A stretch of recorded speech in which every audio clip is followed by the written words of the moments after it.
के सत्संग में है। इसी वाणी को भक्तराज तुलसीदास जी ने रामायण में बताया है। ये जो संत का सत्संग है ये कैसा होता है?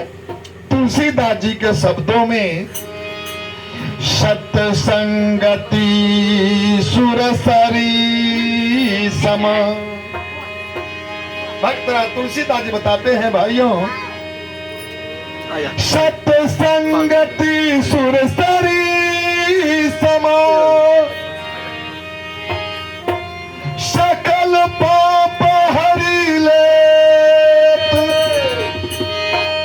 ज्ञान धार जल धोई मली तो हृदय विमल करी दे।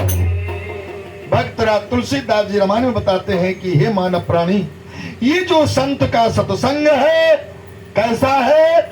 सुरसरी अर्थात नदी के समान ज्ञान रूपी धारा को प्रवाह करने वाली, हर मानव के हृदय पटल से अज्ञान रूपी अंधकार को दूर कर ज्ञान रूपी प्रकाश को भर देने का पावर ये संतों के सत्संग में है। इसी वाणी को संत सम्राट सदगुरु कबीर साहब अपने शब्दों में बताते हैं। ये सत्संग का काम क्या? लोग सत्संग करते क्यों, कराते क्यों? कबीर साहब के शब्दों में सत्संगति कर देते हैं। हे मानव प्राणी, सकल पाप के नाश जैसे जिंदगी आग की परत पुरानी घास। कबीर साहब कहते हैं भाइयों, सत्संग की अमृतमय वाणी हमारे आपके हृदय के अंदर से सारे दुर्गुणों को उस प्रकार जलाकर भस्म कर देता, जिस प्रकार एक छोटी सी आग की चिंगारी यदि सूखी घासों पर पड़ जाए सारे घासों को जलाकर भस्म कर देता। बोलिए सद्गुरुदेव की जय। ऐसे सत्संग रूपी तीर्थ में आप सभी विराजमान हैं। संत सम्राट सदगुरु कबीर साहब इस धारा धाम पर आए। हम आप अज्ञानी जीवों के अंदर चेतना प्रदान करने के लिए बताए कि हे मानव प्राणी, तूने इस मानव जीवन को पाया। सारे जीवनों में श्रेष्ठ जीवन प्रकृति ने मनुष्य का बनाया है, जिसको रामायण में तुलसीदास जी ने लिखा, बड़े हो भाग मानुष तन पावा, बड़े हो भाग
तुलसीदास जी रामायण में लिखते हैं कि हे मानव प्राणी, बड़े भाग मानुष तन पावा।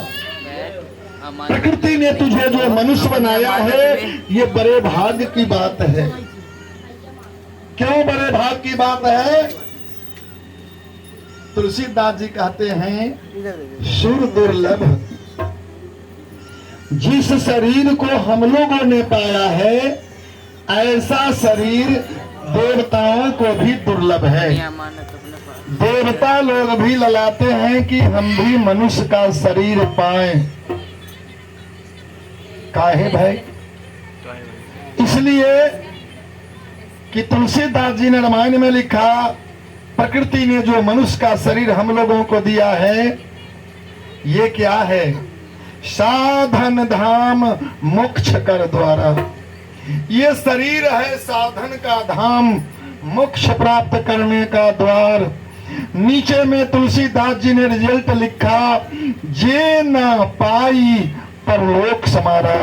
जो इस जिंदगी को पाकर संभलने का कोशिश नहीं किया, प्रकृति ने उसके लिए एक लोक बनाया और उस लोक का नाम तुलसीदास जी रखते हैं परलोक। परलोक की परिभाषा कबीर साहब ने बीजक में बताया है, बने तो आप लोग भी कहें। कबीर साहब कहते हैं खेमटा ताल में, डगरिया बाकी बनी कोई चलाए न जाने का मां। डगरिया बाकी बनी कोई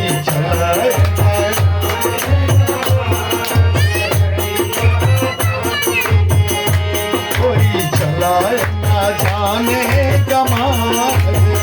डगरिया बाकी बनी कोई चलाए न।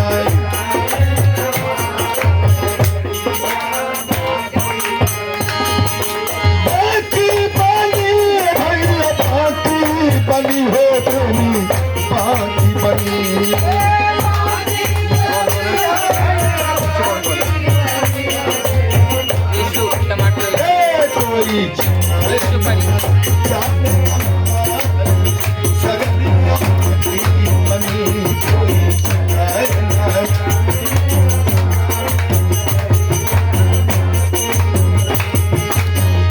कोई चलाए न जाने कमाल। डगरिया बाकी कोई चलाए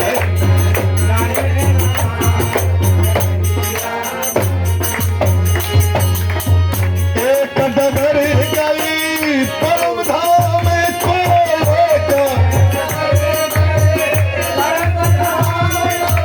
एक डगर गई परम धाम को।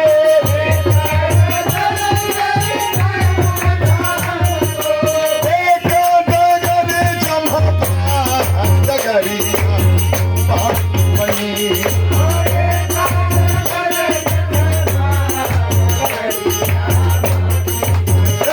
कोई चलाए न जाने कमाल। डगरिया बाकी बनी कोई चलाए न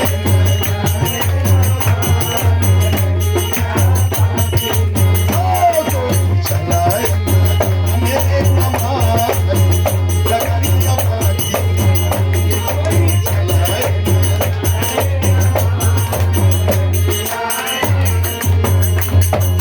सदगुरु कबीर साहब ने परलोक की परिभाषा में बताया कि हे मानव प्राणी, डगरिया बाकी बनी। प्रकृति ने इस संसार सागर से पार जाने का जो डगर बनाया, बड़ा बारीक डगर बनाया। हर आदमी ऐसे डगर पर नहीं चल सकता। कबीर साहब कहते, कोई चले न जाने गमार। गमार शब्द की परिभाषा में सदगुरु कबीर साहब ने पुनः बीजक में बताया है, अंध सो दर्पण वेद पुराना दर्दी कहाँ महारस जाना। कबीर साहब कहते हैं भाइयों, अंधे आदमी को आईना दिखाना बेकार है। जिस प्रकार से अंधे आदमी को आईना दिखाना बेकार है, वैसे हृदय के शून्य प्रकृति के आदमी को रामायण गीता वेद पुराण शास्त्र की वाणी सुनाना भी बेकार है। कैसे बेकार है? प्रमाण देते हैं, दर्दी कहाँ महारस जाना। दर्दी फारसी लफ्ज है दर्दी कहते हैं करछुल को, दर्दी कहते हैं छोलनी को।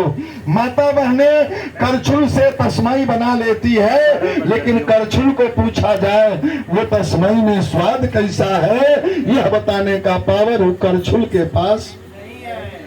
छोलनी को पूछा जाए कि सब्जी में नमक पड़ा कि नहीं, ये बात बताने का पावर छोलनी के पास नहीं।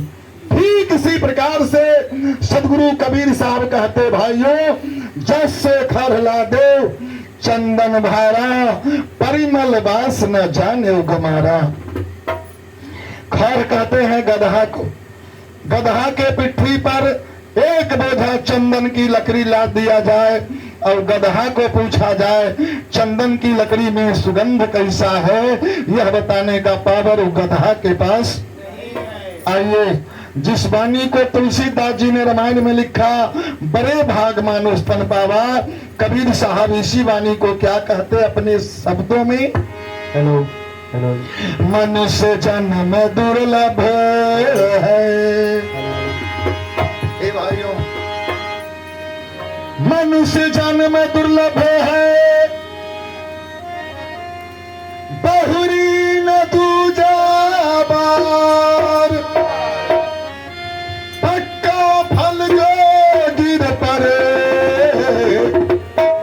तो बहुरी न लागत। ध्यान देंगे मेरे भाइयों, जिस वाणी को तुलसीदास जी ने रामायण में लिखा है, भय भाग मान स्तन पावा, कबीर साहब उसी वाणी को अपने शब्दों में कहते हैं मनुष्य जन्म दुर्लभ है। बड़े भाग और दुर्लभ में कोई डिफरेंस नहीं। दुर्लभ का मतलब होता है जिस वस्तु को खोजने में बड़ी परेशानी हो उसका नाम है दुर्लभ। कबीर साहब कहते हैं मनुष्य जन्म दुर्लभ है, रिजल्ट में देते बहुरी न दूजा बार, मनुष्य की जिंदगी तुझे दोबारा नहीं मिलेगी। एग्जाम्पल देते हैं कैसे, तो जैसे पेड़ से पका हुआ फल अगर नीचे गिर गया, हम करोड़ों उपाय करके चाहें कि उस फल को उसी डाल में सटा दे, इम्पॉसिबल।